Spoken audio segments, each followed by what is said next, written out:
The stimulus package passes Congress. Here's what's in it for you. Plus, California's losing control of the coronavirus, and Britain's all but sealed off from the rest of the world. And the NBA is back just in time for Christmas. Here's what you need to know.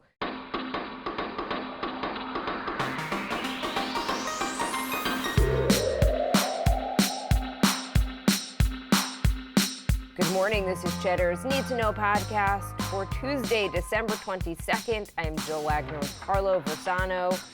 Good morning. Good morning. Hey, good morning. Did you see the Christmas? Is that how you talk to Alex in the morning? Yeah. Definitely is. I totally got that. That's okay. I'm currently, confirming I'm speaking to you how I talk to my daughter. That's okay. Did you see the Christmas star last night? Did you No, guys get it to see got it? cloudy, right? It was very, very frustrating. Did you see it? Or is that not even a thing in New York City? We tried, but there was there weren't even that many clouds. It was just like the light pollution just makes it impossible. But I saw some cool pictures. Yes, and I actually feel like there was no way I would have missed it. I was concerned that I would not know where to look, even though we kind of said southwest after sunset, but I still felt like I would miss it. Looking at the pictures, it feels like if you got a good view, you'd know it when you saw it. Yeah. Oh, for sure. All right, we have some news. Congress has passed that $900 billion economic stimulus bill, sending it to President Trump to be signed into law today. So the money could actually start flowing as early as next week, according to the Treasury Secretary, Steve Mnuchin. The 5,600-page legislation is one of the longest bills in history. It's one of the biggest economic rescue packages ever passed. It's not as big as the bill that was passed in March, but it is bigger than the stimulus we got during the Great Recession. The votes were delayed because of printing and computer file issues, just given the sheer size of this document. In the end, the bill passed the Senate 92-6. 6 Republicans voted against it: Marsha Blackburn, Ted Cruz, Ron Johnson, Mike Lee, Rand Paul, and Rick Scott. So yes, these $600 direct cash payments for adults and children, that's sort of the headline. But like I said yesterday, what to me is more important is this $300 additional weekly unemployment benefits. But these are really just parts of this catch-all package, Jill. There's a lot in this thing, so I'll sort of just boil down what I think are sort of the headlines here. Small businesses are going to be able to tap $285 billion in new paycheck protection funds. That's good. Art venues, everything from your nightclub to your dive bar, rock venue to Broadway theaters. They're going to be able to get $15 billion in relief. That's huge for the culture industry. And because this is being tacked onto a larger spending bill, there's a lot of changes to just non-pandemic related stuff that's sort of getting buried in the headline numbers here. So just briefly, if you bear with me here. What I've noticed is some higher education laws are changing. The ban on Pell Grants for prisoners is being reversed as a social justice issue. The notoriously confusing FAFSA application is being simplified, which is big for any college student who's ever had the displeasure of having to fill out that application, which is just awful. The eligibility requirements for federal financial aid are being expanded.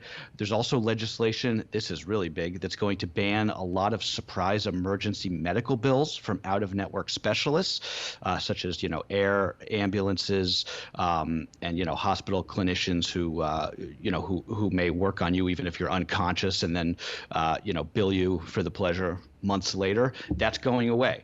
The final language there has been watered down a bit thanks to the healthcare lobby, but still, this is real progress. One of the things I don't know if anybody else has noticed this, but the framing, particularly from the left, but just in general on social media lately, has been, just talking about the $600 number and how it's such a small number. It really is sort of like what a rich person thinks is a lot of money to a poor person, but it's not the most important thing in this bill by far.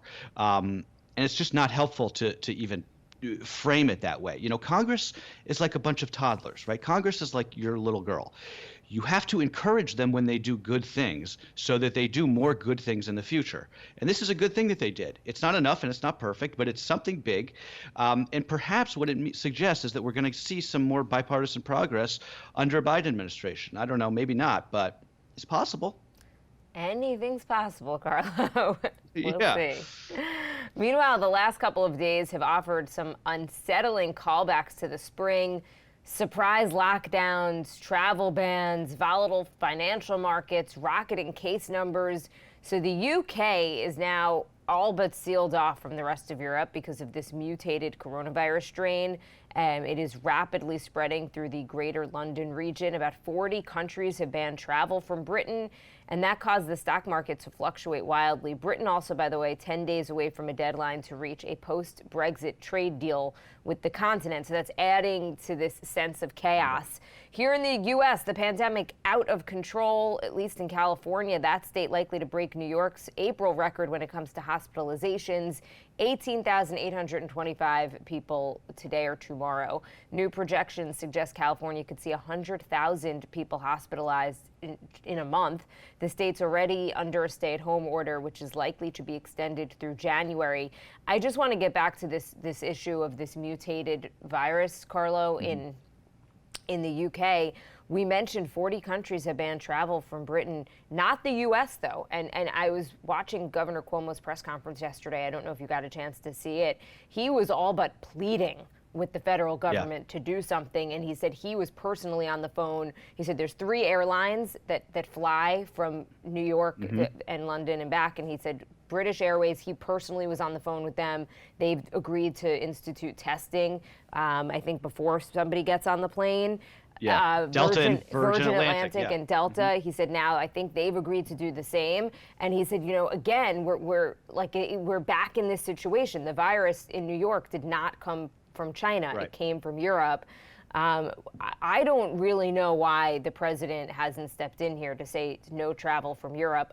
Look, not forever. We're already. It's not like how much worse can it get in terms of the economy, right? Yeah, right. And I think the framing of this discussion has been so wrong from the beginning, which has been, look, you can either or with either the health. You either solve the health crisis or you solve the economic crisis.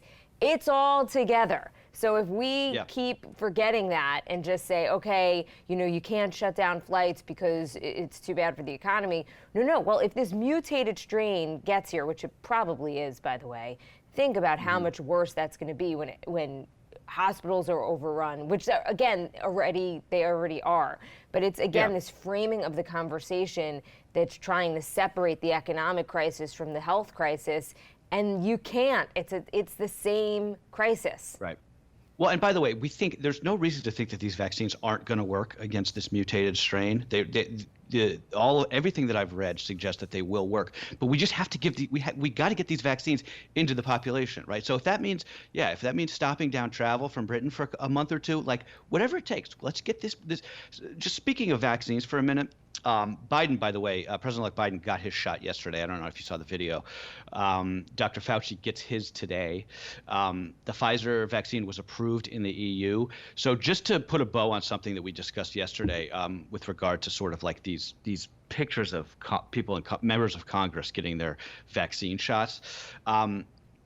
I've talked to some people about this, and they've said, the idea here is to instill trust in the public, right? Like that's why they're doing it, and I understand that. That makes sense. I get it, but it doesn't change this sort of like visceral reaction of just seeing somebody like a Joni Ernst, the senator from Iowa, who spent a good chunk of this year spreading COVID conspiracy theories, getting her shot, while I now have a member of my extended family who is a frontline healthcare worker who is sick pretty badly with coronavirus a week before she was supposed to get her vaccine. So I understand it. I understand why they're getting it. It doesn't make me less angry, but I also think it's just a bad, you're talking about framing, right? It's just sort of like a bad, it's like a dated idea, this idea that if you see, a needle go into the pale, fleshy upper arm of somebody like a Marco Rubio, that's going to instill confidence in the public. It's just it's a very retro idea. I don't know if anyone else has noticed, but nobody trusts politicians in this country anymore. Our institutions have been the trust in our institutions and politicians has been sort of destroyed. Donald Trump has just been the president for 4 years. Not to mention, it's also just kind of a misdiagnosis of the problem. We right now have a supply problem with the vaccines, right? We don't have a demand problem. There's plenty of demand. We don't have enough of the vaccines in the population yet. The demand problem, to the extent that it will come, and there'll be some people who say that they don't want to get these vaccines, I still don't worry about that because I think that once people, once people see that people, not their senators, but once they see people in their social networks and in their communities getting inoculated and, not turning into like mutant reptiles or whatever, that is going to be what gets people on board. I'm totally with you. We talked about it yesterday. I had that very visceral reaction just to seeing Alexandria Ocasio-Cortez, and it's nothing again. Politics aside, it's just she's 31 years old and getting a vaccine that my parents really need right now, and that your loved one needs, and that the elderly need, and that frontline healthcare workers need, and it's like infuriating. And to your point, it's does not instill confidence. If you want to get modern, get an influencer or something. Get a TikTok star with 15 million followers to get the vaccine. If you really want to change hearts and minds, it's not going to be members of Congress. Someone suggested Beyonce. Totally. In the same way that Elvis during the polio vaccinations was like a big part of that, getting people on board with the polio vaccinations. Although to that end, actually, AOC is sort of like an influencer, not to take away from her as a politician, but she does have a ton of followers. So maybe it does help some. I don't know, but we don't have to keep talking about it. Like, it is what it is. They're members of Congress. They get, first dibs, whatever. It's just, I guess what it has me thinking, because we're hearing about all of these issues already with the vaccine, is just, like, we're not even getting this right. And I know we talked about this yesterday again, but it's just like this frustration of we're so close. Can we please just be a functioning society and a functioning government in this one moment and get this vaccine to the people who need it, please? So this all, by the way, happening amid the backdrop of the busiest travel week since the pandemic began. More than 1 million people have passed through TSA checkpoints on 3 consecutive days. The first time that's happened since March. The 3 million or so passengers that flew over the weekend was down from the 7.6 million who flew the same weekend last year. But this is significantly more traffic than airports have been seeing, and it comes as the CDC continues to advise Americans not to travel over the holidays. I guess moral of the story is people are going to do whatever the heck they want, regardless, right? That's really that's sort of the moral to every story when you think about it. So yeah, if you're going to travel, the TSA is putting out some tips to try and keep these checkpoints moving at least, because if there's one thing you don't need right now, it's to be crammed into a TSA line with 1 million other people. So which is bad on a good day. Like, that is bad without a pandemic. Yeah, exactly. So one thing they recommend, and this is always the case, but don't wrap your presents before you get on the plane, right? Because if they have to unwrap it, that just screws up everybody in the line. And also remember the golden rule for packing: if you can spray it, spread it, pump it, or pour it, it has to go in a checked bag. Here's something that I learned yesterday that I did not learn. I did not know. Peanut butter is actually one of the most confiscated items by the TSA because people think that it's a solid, but it's actually, like, I guess technically a liquid because you can spread it. So remember that if you're flying with a lot of peanut butter, I guess. And remember that there are people like my daughter who have very severe allergies, and peanut is by far, I think like it's 1 in 10 now. Your peanut butter that you're eating on your plane is probably gonna be really dangerous to somebody. Just saying. Just don't fly with peanut butter. Just don't fly with peanut butter. It's a bad idea. You're not really supposed to take it on the plane, and it could hurt somebody. Okay. Pick it up when you get to your destination. It's not like it's hard to fly.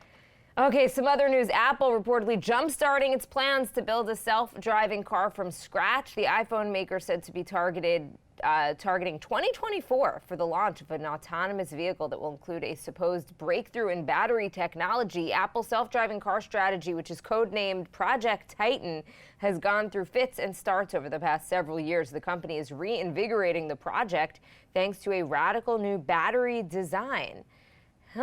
Interesting. Yeah. How much will this thing cost? Like about $2 billion. Here's one thing about Apple that I've never understood. Why don't they make televisions? You ever think about that? It seems so obvious. It seems like such an obvious. I don't think so. Right? I mean, they make those. I have one of the Apple TVs, but that's just like a whatever you call it, like a OTT thing. I don't know why they don't make television sets. It seems like such an obvious product for them to get into. It's like they could fix the issue of having too many remotes which again is to me still, why have we not figured this out yet? Maybe get on that before you tackle self-driving cars. It seems like it's more in their wheelhouse. I don't really get the pivot to self-driving cars for Apple. Why? Yeah, why? I mean, it hasn't really been working. I mean, it may eventually, but these people, I mean, Uber is out of the business. Right, they just sold their self-driving car unit. Yeah. I don't know. GM still has theirs, but it's not what it, 5 years ago people were talking about how this was going to be, by 2020 we're all going to be driving around in these robo taxis. That day is probably going to come, but I don't think that it's going to come anytime soon. Could you imagine, because they're testing these in certain cities, they are still testing self-driving vehicles. I mean, could you imagine pulling up to a traffic light and looking over next to you and it's just a car and no one's driving? You'd be like, we got a problem here. Right? I think it was like my mom, sometimes my mom, and I'm the same way. I don't know why we sit so low in the driver's seat. I feel like it's like we're like the little kids who stole the car, and sometimes you can't even see us. However, really not having a person in the driver's seat would be a bit, I don't know. I think I would definitely do a double take for sure. Yeah, it would freak you out at the beginning. By the way, Apple obviously, if we were doing this podcast in 2006, we'd be saying I don't know, man, the iPhone, who wants who wants a phone that has, that can do all that other stuff? What's wrong with the Motorola Razr, right? So, they got smart people over there. Apple has a knack for knowing what people want before people know what they want. And so maybe they're onto something here. Okay, it was barely 2 months ago that the Lakers won the finals, but the new NBA season already here. The shortened 2020-21 season tips off tonight with the Warriors at the Nets. It features Kevin Durant in his first regular season game since coming to Brooklyn, playing against his old team. The NBA is attempting to play this season under somewhat normal circumstances, out of the bubble and at team arenas, but every team has different protocols and policies in place. Some teams not allowing fans, some are allowing just families and friends of players, and some are allowing limited attendance. I wonder, why did they say no bubble again? Because it was so successful. Was it just not, the players just didn't want to do it? I don't know the answer to that. I would suspect it was just such a pain in the butt and expensive. And I'm sure the players were against it, so I think they're going to try and do this. Some teams are going above and beyond. I think the Warriors are one of these teams that are going to try and test everybody that comes into the stadium with rapid testing. Wow. So it'll be interesting to see how that works. But yeah, I think if you are a basketball fan, it'll be good tonight. You'll see KD playing against Steph Curry and the Warriors in my hometown. I am a Knicks fan, as has been established here, but I have decided I'm going to try and root for the Nets this year. I don't know if it is physically possible to change your sports fandom in midlife. I don't know if anyone out there has ever done it. If so, give me some tips, because I don't know how much longer I can take being a Knicks fan. It's too. So I'm going to try out the Nets this year and see what happens. Well, you do live in Brooklyn. I feel like it's. I feel the like Barclays you could Center, do I can it. see it out my window. Yeah. I think it does make the most sense for you, Carlo. I know. I think actually, by the way, I think that the only way that actually works is if you have a kid, right? Because then you could sort of grow up getting them into your team or a new team, and then maybe you go along with it. I don't know. Potentially. Okay, so by the way, before we end, we want to thank everyone for Love Hate 8 submissions. They're great. Every time we get a Love Hate 8 email, I am so excited to open it and read everyone's thoughts, because they're quite relatable. But the deadline is this afternoon, so make sure you email us. It's Need2Know at Cheddar. Carlo, what is our email address? I don't know it. Need2Know, the number 2, at cheddar.com. Okay. That comes right to Jill and I. And if we haven't gotten back to you, don't worry. They're going into a folder. I'm going to sort through, and we're going to do our special podcast later this week. Also, quickly before we go, if you'll indulge me for 2 seconds, I want to give a quick shout out to one of our listeners, Tina from Ashland, Ohio. Her daughter wrote in just to tell us about her. Tina is an at-risk essential healthcare worker at a hospital out in Ohio. She's a single mom. She's a legal guardian of her niece. She takes care of her mother, who is sick. She's a hero to a lot of people, and she's just one of a lot of heroes out there. So I just want to say, Tina, we appreciate you and all the folks who are rising to the challenge this year. we have a new year right around the corner. The days are getting longer, as we've been saying. There's a lot to be hopeful about and thankful for. So I just want to, Tina's one of those people. Obviously, there's a million just like her, and we can't thank them all. But Tina, we appreciate you and everyone else out there. Like they say, when you're going through hell, right? Just keep going. That magnet that was on your fridge growing up, thanks to your mom, I still think about it. Carlo, I'm glad that we are giving that shout out to Tina. A big thank you to her and everybody else and just all of our listeners for real, because this has been a rough year and everyone hopefully doing their part. Okay, that's what you need to know for Tuesday, December 22nd. See you tomorrow, guys. Love Hate Hate deadline this afternoon. Don't forget. Homework assignment.